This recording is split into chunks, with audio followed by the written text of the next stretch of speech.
Assalamualaikum warahmatullahi wabarakatuh.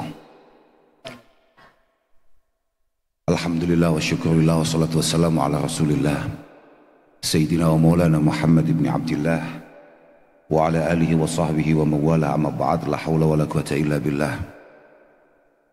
Subhanak la ilma lana illa ma'alamtana innaka antal alimul hakim. Rabbi syrah li sadri wa yassir li amri wahlul 'uqdatam min lisani yafqahu qawli. Para habaib, para kiai, wabil khusus Sayyid Al-Habib Abbas Ibn Abi Bakar, putra menantu dari Al-Habib Bakir, para udama'i hadzal ma'had, wabil khusus Romo Kiai. Ini berarti pondoknya itu memang sama dengan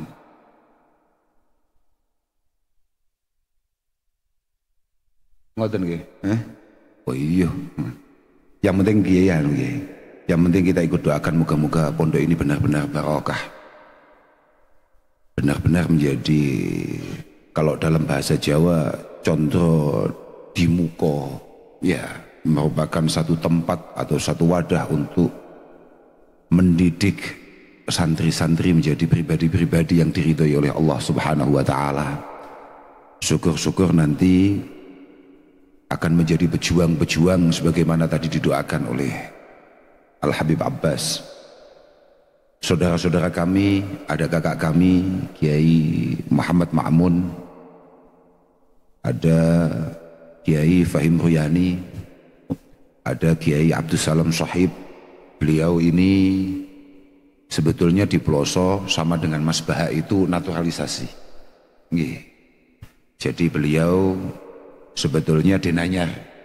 Beliau adalah cucu dari Kiai Bishri Sansuri, muassis Jam'iyah Nahdlatul Ulama. Ya, makanya kami kalau beliau sering tampil agak sedikit khawatir terreduksi. Ya,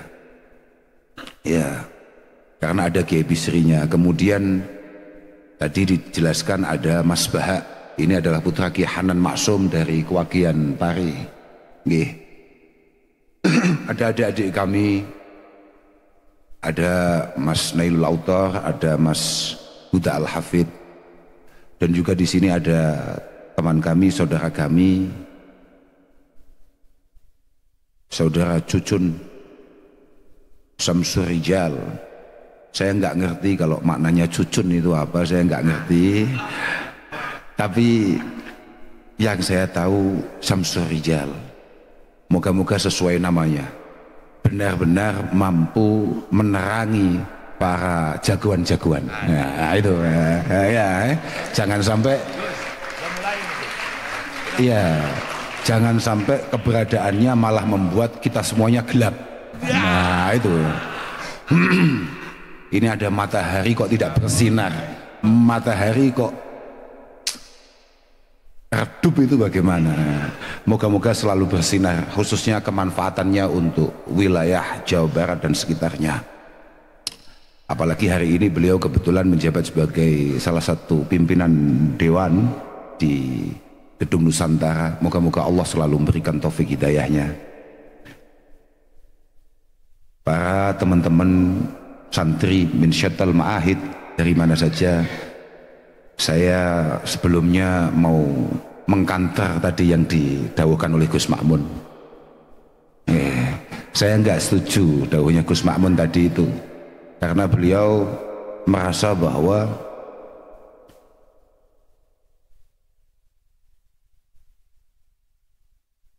orang itu wa'alimun lam ya'malan bi ilmihi mu'adzabun min qabli ubadil wasan. Saya itu lebih cocok dengan apa yang disampaikan oleh Rasulullah Shallallahu Alaihi Wasallam. Ya enggak apa-apa, ya santri itu ya begini, makanya ngaji. Ngaji itu supaya selamat, ngaji kok malah memberatkan, itu bagaimana? inna khiyara ummati ulama'uha wa khiyara ulama'iha fuqaha'uha. Ada beberapa riwayah, beberapa redaksi itu ruhama'uha. Yang paling istimewa dari umat Rasulullah Muhammad sallallahu alaihi wasallam itu adalah para ulamanya. Dan yang paling istimewa di antara para ulama adalah yang ahli fikihnya. Ada beberapa riwayah yang paling memiliki kasih sayang terhadap sesama. Tapi yang mau saya teruskan adalah Allah. Ingat kata Rasulullah ini, innallaha la yaghfiru lil alim arba'ina dzamban qabla an yaghfira lil jahil dzamban wahidan. Bahwa kata Rasulullah, ini zaman percaya, terserah nggak percaya ya kufur sampean, bahwa Allah subhanahu wa ta'ala itu akan mengampuni 40 dosa-dosa para alim, para ulama sebelum selesai dengan dosa satu yang dilakukan oleh orang bodoh. Dulu sampean mesti ingat ketika Gus Dur dengan gaya santainya mengatakan yang boleh maksiat itu yang alim, yang bodoh tolong jangan maksiat. Karena yang alim yang tahu caranya tobat dan sadar betul bahwa apa yang ia lakukan adalah sebuah kesalahan yang harus segera ia istighfari dan ia tobati. Karena bodoh ajab kali melakukan sesuatu kemudian dia merasa benar dengan apa yang ia lakukan. Nah, itu makanya ya santai saja. Pokok ngalim, ojo gak ngalim. Dan mohon maaf, sebetulnya tidak tepat kalau tadi MC mengatakan saya harus memberikan fatwa. Kami ini semua di sini, ini selain datang bukan, saya ini jauh loh ya, saya ini berangkatnya dari Mekah loh. Iya Kiai, enggak Kiai. Saya ini baru pulang umroh kemarin lusa. Kemudian kemarin sore saya kampanye. Hari ini kampanye lagi, tapi kemarin itu kampanye pilkada, hari ini kampanye ngaji. Selalu kampanye pokoknya. Pejuang Pak. Kenapa? Iyalah. Lebih makanya kamu harus sesamsu itu loh ya.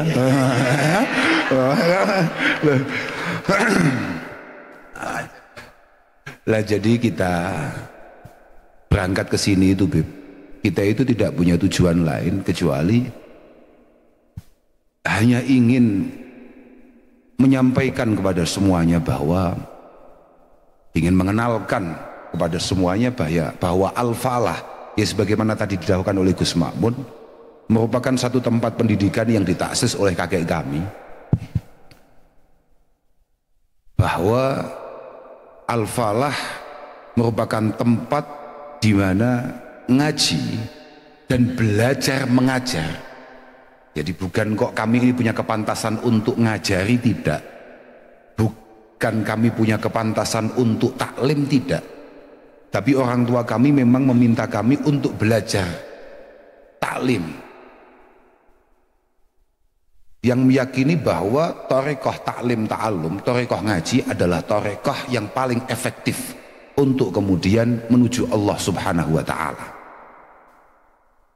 Makanya kenapa kemudian acara 1 abad peringatan Pondok Pesantren Al-Falah yang tadi didahulukan Gus Makmun dan juga didahulukan oleh Habib Abbas, bahwa nama Al-Falah ini benar, saya masih ingat walaupun saya belum lahir.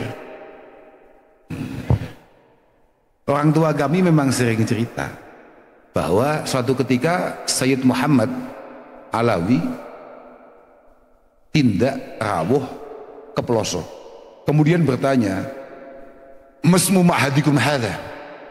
Al-Falah. Masya Allah, ismu hadzal ma'had ziyu ma'hadi abi. Ya betul, nama pondok ini persis dengan pondok ayah saya, Al-Falah.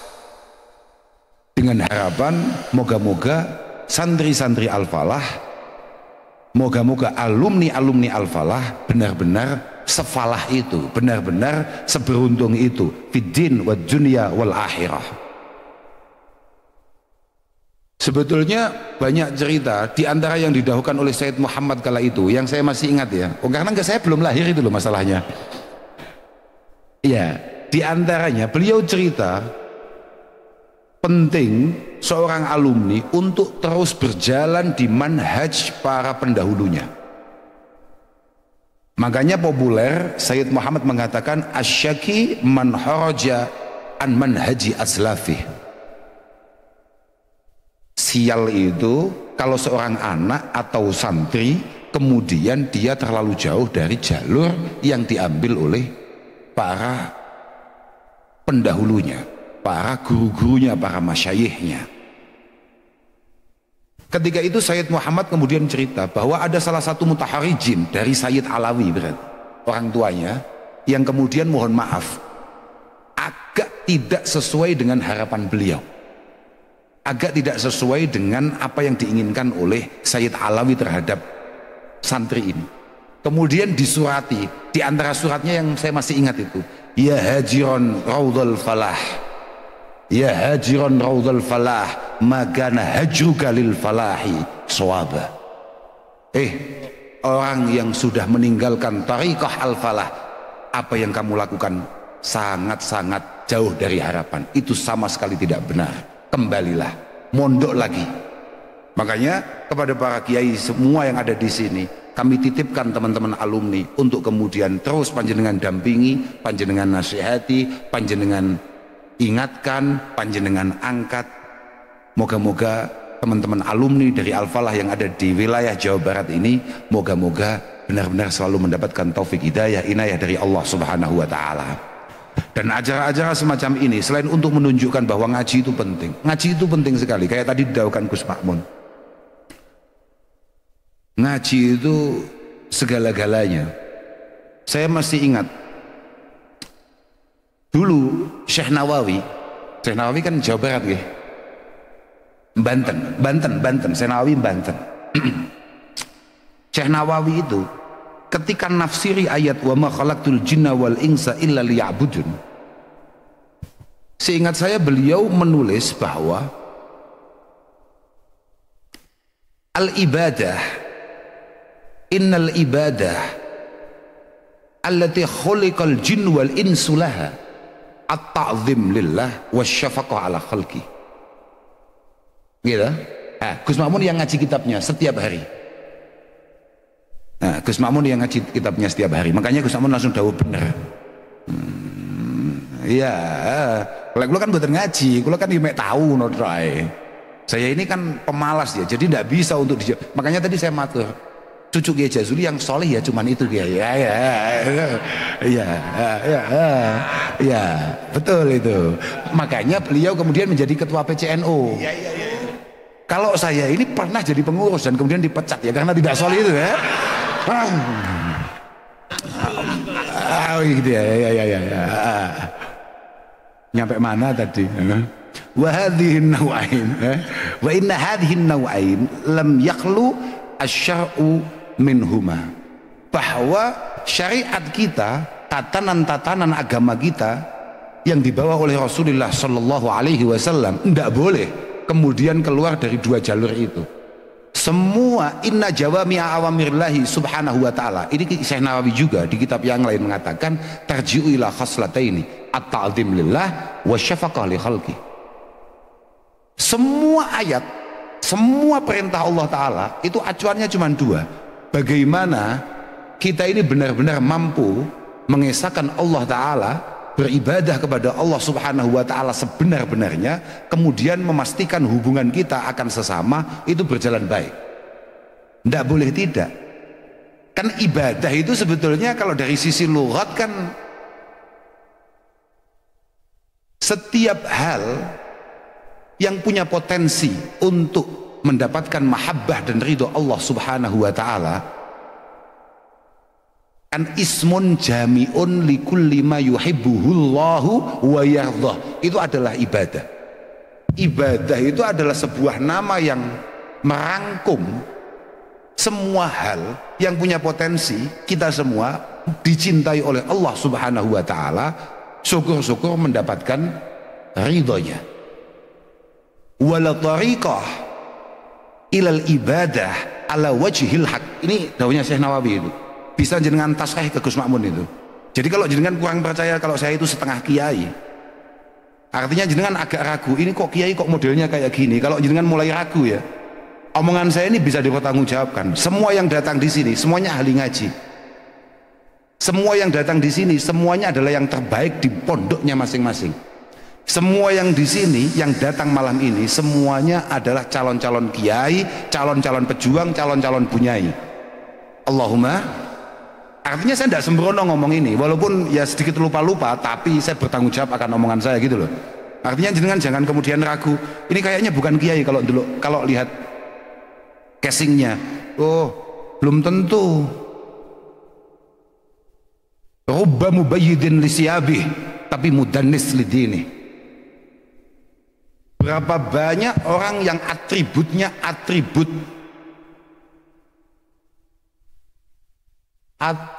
adalah atribut tokoh agama, tapi perilakunya, omongannya, ajaannya itu semuanya mengkhawatirkan, bahkan melemahkan kekuatan agama. Makanya walaupun casingnya kayak begini, tolong sebentar saja didengarkan ini. Ini bukan jenengan Beb itu loh, teman-teman itu loh. Jadi kan karena ini kan di Jawa Barat, kiai di Jawa Barat itu kan tampilannya harus meyakinkan ya. Kalau iya, makanya saya tadi juga agak kok nggak bawa jas ya. Harusnya saya pakai jas, pakai kopiah, bawa serban. Iya loh, saya kalau sudah pakai kopiah, pakai kopiah putih, pakai serban, kalau saya duduk dengan Habib Abbas, pasti adalah 1-2 orang yang tertipu nganggap saya Habib juga. Oke, Bebe, insya Allah loh Bebe. Saya teruskan dulu. Kata Syekh Nawawi, wala tariqata ilal ibadah, yani la tariqata ila ibadatillah alal wajhil haq illa bil ilmi syar'i. Tidak ada cara, tidak ada jalan kita untuk beribadah kepada Allah Subhanahu wa Ta'ala kecuali kita memiliki pendalaman terhadap ilmu-ilmu syariat. Tadi beliau katakan bahwa beliau sudah menguasai, beliau sudah sempat untuk kemudian mempelajari banyak keilmuan-keilmuan. Tidak hanya alfiah-alfiah yang tadi dilombakan, tapi alfiah-alfiah yang lain. Tadi beliau mengatakan bahwa kakek kami sempat ngaji di Termas. Sempat ngaji di Termas. Beliau di sana itu, kemudian di Mekah, beliau itu sempat ketemu dengan satu sosok yang beliau sempat ngajar Alfiyah Suyuti di sana. Syekh Masduki Lasem. Betul. Beliau sempat nahwu. Beberapa waktu terakhir banyak sekali orang-orang, mohon maaf ini, yang tidak begitu santrinya mendadak tahu-tahu mengatakan bahwa jangan belajar nahwu. Buat apa kamu belajar jurumiyah, belajar imriti, apalagi ngapalin alfiyah? Rasulullah tidak pernah mengajarkan itu. Kamu pernah lihat Rasulullah kemudian nata nahwu? Rasulullah ummi.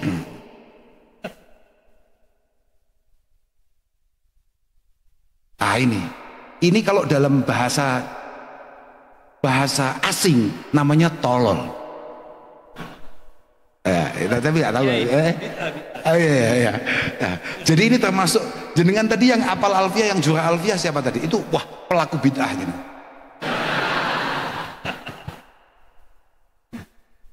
Kullu bid'atin dolalah wa kullu dolalatin. Wah itulah makanya bahaya itu, bahaya sekali itu, bahaya sekali. Dengan belajar sesuatu yang tidak pernah dipelajari oleh Rasulullah, tidak pernah diperintahkan, tidak pernah dilakukan oleh Rasulullah. Lah, ini bagaimana? Bagaimana? Padahal makanya tadi didawuhkan ketika beliau mengsitir apa yang disampaikan oleh Muhammad bin Sirin, bahwa agama ini harus punya guru. Kita ini orang Nusantara, orang Indonesia, kita ini orang Jawa. Bahasa Arab itu bukan bahasa kita. Itulah kenapa kemudian pertama kali yang didalami oleh Imam Syafi'i sebelum kemudian beliau mendalami kutubil hadis itu adalah nahwu, lughatil Arab. Dulu bahasanya bukan nahwu, tapi lughatil Arab. Makanya beliau berkomentar, man tabahhara fin nahwi ihtada ila kulli ulum wa ma'aratun nahwa illa ala isti'anah illa alal isti'anah alal fiqh.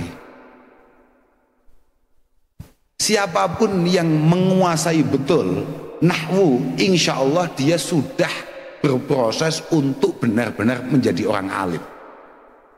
Makanya mohon maaf, Romo Kiai Maimun Zubair almarhum Allah yarham mengatakan di Indonesia ini nggak pantas dan nggak boleh ada kiai nggak hafal nahwu, nggak hafal alfiyah, haram.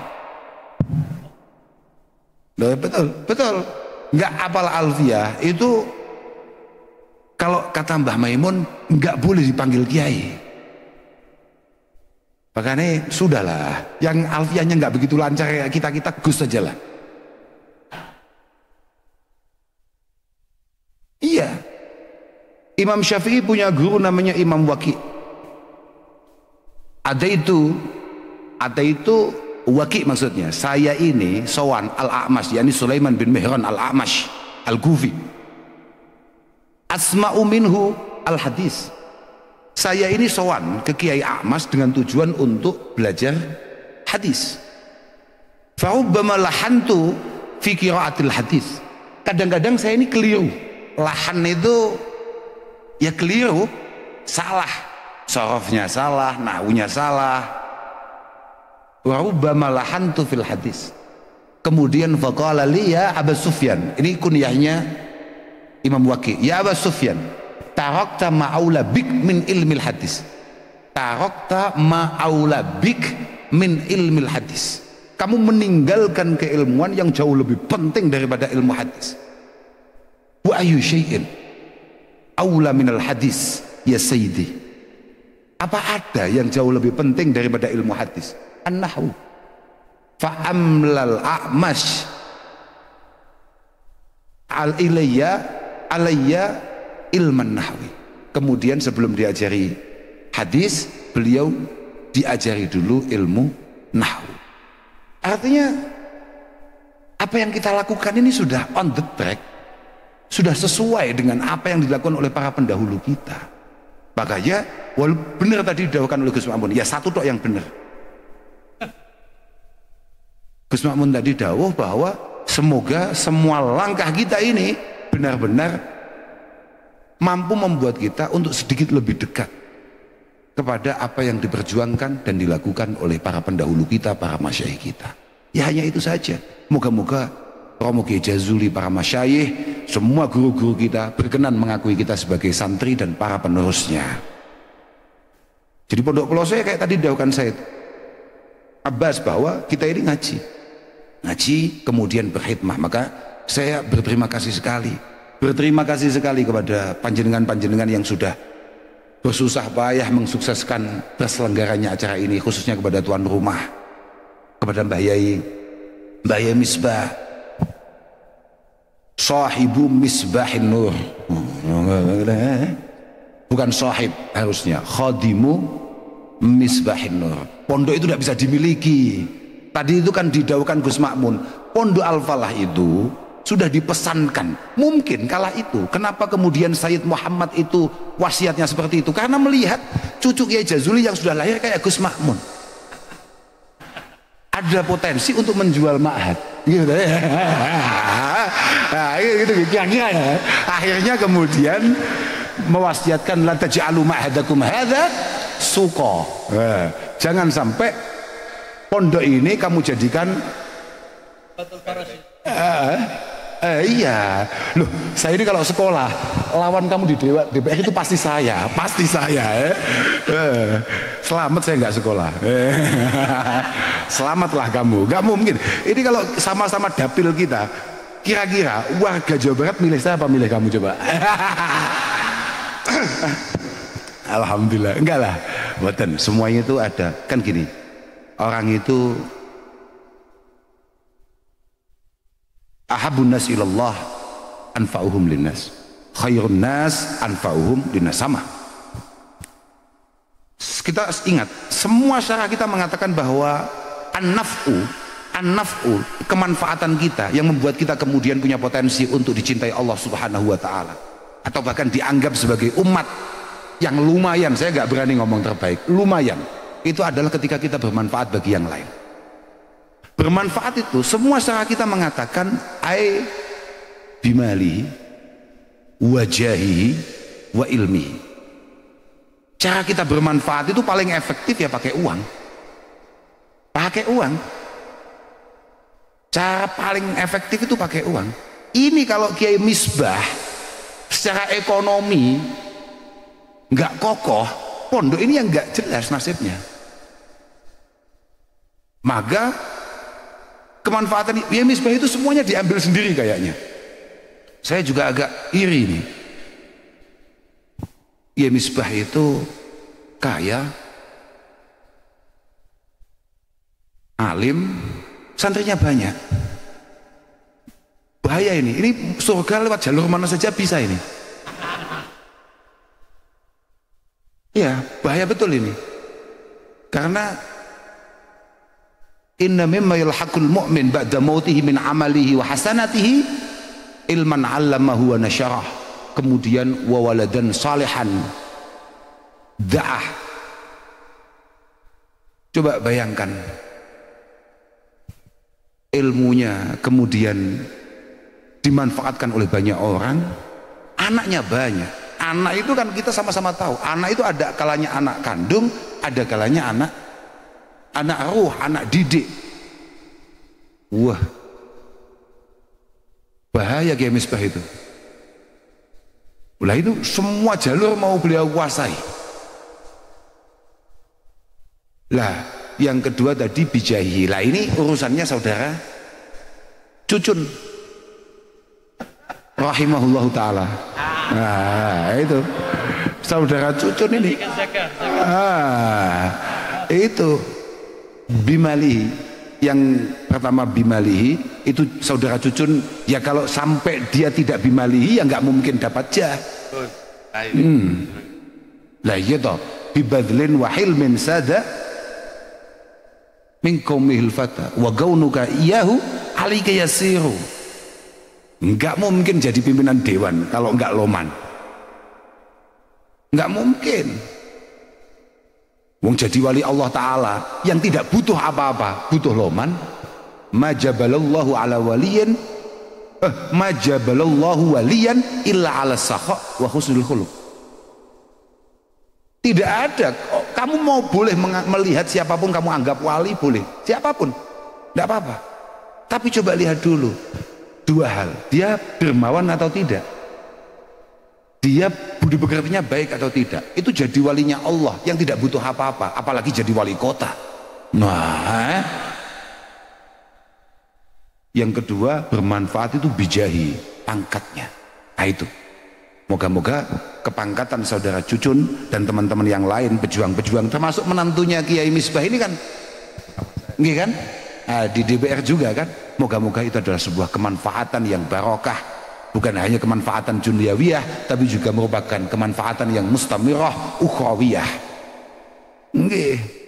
Yang terakhir biilmihi. Jadi jangan sok-sokan, kadang-kadang ada orang itu sok-sokan sudah jadi guru, jadi ustadz, sudah merasa mengajar, kemudian dia merasa bahwa dia segalanya. Kemanfaatan bagi ilmu itu ternyata kalau di kitab-kitab kita paling akhir. Ya gimana nggak paling akhir loh, wong kadang-kadang yang punya ilmu itu malah menerima saja, nggak pernah memberi. Kalau ada maulid itu yang paling banyak nyumbang itu masyarakat apa kiainya? Nah itu. Lah iya toh, kandhani makanya aku mau diundang maulid. Lah betul itu. Makanya kita lihat itu para sadah, para habaib itu kalau misalnya maulid itu bagaimana beliau mengeluarkan semua yang beliau miliki, apalagi Said Bakir, Habib Lutfi, kalau udah maulid itu kan wah hampir setiap kiai-kiai kayak aku barang ini undangan doy. Malah di daerah kami itu saudara Cucun itu ada yang kiai-kiai amatir yang masih baru-baru model kayak gini nih, biasanya sepedanya lunas itu kalau maulid. Biasanya begitu, biasanya sepedanya lunas itu maulid. Nah itu bahaya betul, bahaya betul. Wong 11 bulan sudah jualan qala Rasulullah. Wa qala Rasulullah, lah kok malah masih bulan kelahiran Rasulullah dia masih dapat untung besar kan. Makanya jadi kiai bener. Kalau ini saya cocok dengan dalilnya Gus Mamun tadi, walimun fi ilmi lam ya'malan bisa mu'adzabun, betul. Makanya moga-moga kita sesuai kayak dawuhnya Sayyidina Ali. Kita moga-moga kalau kita tidak bisa menjadi alimun rabbani, minimal kita menjadi muta'alim ala sabilin najah. Muta'alim ala sabilin najah itu adalah alladzi ya'tarifu bijahlihi wa yajtahidu fi izalatihi. Santri yang punya potensi berhasil, kata Sayyidina Ali, orang itu ada 3. An-nas itu salas, alimun rabbani, ar-rabbani alladzi yu'allimuna an-nas bi sigharil ilm qabla kibari. Orang yang siap untuk mendidik masyarakatnya mulai dari ilmu paling rendah sampai ilmu yang paling besar. Karena kadang-kadang jadi kiai itu yang nggak telaten juga. Kalau nggak membaca kitab gede-gede itu nggak mau. Alumni kadang juga gitu. Kadang di pondok dibacakan Mahali, dibacakan Fathil Wahab, Ihya Ulumuddin. Kemudian nyampe rumah ketika disodori Mabadi nggak mau. Ketika disodori Khulasan Nurul Yakin nggak mau. Sulit kamu jadi alimun rabbani. Yang kedua, muta'allimun ala sabilin najah. Orang yang mengakui kebodohannya dan selalu siap untuk berjuang meminimalisir kebodohannya. Kalau dalam bahasa Ihya, rajulun la yadri wa yadri annahu la yadri. Enggak tahu tapi sadar betul kalau dia enggak tahu. Lah muka-muka kita masuk di situ minimal. Jangan sampai kayak yang ketiga, wal baqi hamaj. Wal baqi hamaj. Hamaj. Ri'aun ya'nikuna ma'a kulli anik wa yamiluna ma'a kulli rih. Jadi kata Sayyidina Ali, kelompok ketiga itu adalah kelompok ri'a, itu sebetulnya man la qalba lahu wa la aql. Jadi orang yang nggak punya pendirian, nggak punya dasar, orang ngomong apa dia ikut. Apa ya istilahnya kalau dalam bahasa Jawa saya tahu ya, saya tahu Beb, kalau dalam bahasa Jawa kan istilahnya napa namanya amut anut napa namanya senengane mela-melu dulu anut wa yamiluna ma'akul lirih. Apa kalau dalam bahasa Indonesia ya, mudah katut itu loh, mudah terombang ambing. Kalau orang lagi FOMO apa gue FOMO ya oke saya nggak ngerti juga itu, tapi insya Allah itu maknanya. Wah ini Gen Z nih, kita nggak ngerti kita FOMO, tapi paham FOMO kamu? Artinya dia sebetulnya nggak tahu betul permasalahan itu, tapi di mana ada suara banyak orang dia di sana, nggak punya dasar yang cukup untuk itu. Sama coba lihat ya, mohon maaf ini penelitian. Kalau ada satu berita kemudian 15 komentar pertama itu positif, maka seluruh komentar di bawahnya 80% positif. Kalau 15 komen pertama itu negatif, menghujat, seluruh komennya ikut menghujat. Itu loh maksud saya. Apa? Artinya sebetulnya dia nggak tahu-tahu amat aja nggak tahu apa-apa. Nah, amatnya Manchester United itu loh. Enten lagi. Gila sih. Loh, iya kan? Lah, santri tidak boleh seperti itu. Santri itu ya harus jadi satu di antara dua tadi itu. Syukur-syukur jadi alimun rabbani sebagaimana kayak Said Abbas ini, atau ya minimal kayak kita lah, muta'allimun tapi ala sabilin najah. santri tolol tapi sadar kalau dia tolol dan siap untuk kemudian berbenah, siap untuk kemudian terus meningkatkan kualitasnya. Moga-moga semua harapan kita dikabulkan oleh Allah Subhanahu wa taala, dan yang paling penting moga-moga satu, pertemuan kita ini benar-benar mampu merekatkan ukhuwah bainana, mampu merekatkan hubungan antar pesantren di antara kita. Kita ini sama semuanya, kita ini sama semuanya, walaupun gaya kita, karakter kita itu beda, tapi apa yang kita perjuangkan ini sama. Kita ini memperjuangkan bagaimana semua alur kehidupan kita itu berdasarkan, berlandaskan Al-Quran Al-Karim, Al-Hadis An-Nabawiyah, As-Sunan An-Nabawiyah, kemudian Aqwalil Ulama As-Salaf As-Salih. Kita ini sama semuanya, walaupun bentuknya beda-beda, gayanya beda-beda, bentuk karakternya beda-beda. Ada yang, loh wong kok jenengan yang beda pondok sama kita ya, wong saya yang saudara saja sama Gus Makmun aja, tidak ada sama-samanya. Tadot, jameknya itu tadot. Tapi sebeda-bedanya kita itu kalau pilihan aja tidak pernah sama. Loh iya betul itu, kita ini jago bupati aja beda kok hari ini. Itu siapa ya? Ya ini beda, tidak masalah, tidak masalah, perbedaan itu biasa. Yang nggak boleh itu adalah beda dalam jalur perjuangan dan cita-cita para pendahulu kita. Kami tidak pernah geger untuk urusan satu ini, untuk urusan ngaji, untuk urusan khidmah, untuk urusan kepondokan, nggak pernah. Lah kalau untuk urusan pil-pilan, ya nggak bisa toh Pak, uang pendapatannya aja nggak sama loh Pak. Lah iya toh, pendapatannya nggak sama kok, harus sama itu kenapa? Artinya apa? Jenengan juga begitu dari awal. Jenengan nggak masalah beda pendapat dengan siapa saja, tapi jangan sampai kemudian jenengan kemudian menghilangkan karakter ulama kita dari dulu. Kalau beda harus pisah. Itu mulai kapan? Ulama kita dari dulu, sama coba lihatlah, mulai ulama-ulama kita, sama lihat dari kurun berapapun kitab-kitab yang kita baca, berapa banyak silang pendapat di antara beliau-beliau, tapi beliau-beliau sama-sama tetap bisa duduk. Dan masyayikh kita, guru-guru kita mencontohkan itu semua. Tapi kenapa kemudian akhir-akhir ini kalau sudah beda dianggap harus tidak bersama? Kenapa? Itu moga-moga pertemuan semacam ini, acara-acara semacam ini merupakan satu mansya, satu mabda untuk kuatnya ukhuwah ma'hadiyah bainana wa bainakum. Moga-moga menjadi suatu rahim yang makbulah indallah, suatu rahim yang mustamirah daimah min yaumina hadza ila yaumil qiyamah. Dan saya juga ikut doakan moga-moga panjenengan semua diberi kesuksesan oleh Allah Subhanahu wa taala. Ya sukses ala santri loh ya. Sukses santri itu ya jelas bermanfaat Pak. Jelas bermanfaat. Moga-moga panjenengan pada akhirnya benar-benar mewarnai masyarakat panjenengan semua. Saya mohon maaf kepada Romo Kiai Misbah dan keluarga, semua teman-teman yang sudah bekerja keras untuk terjadinya acara ini. Saya mohon maaf karena sudah banyak merepotkan, banyak mengganggu. Moga-moga ada faidah, ada berkah di balik ini semua. Dan saya juga sangat berterima kasih Beb, panjenengan berkenan untuk kemudian membersamai kita semua. Saudara Cucun, ya kita belum bisa berterima kasih, nanti kita lihat situasinya. Oke ya.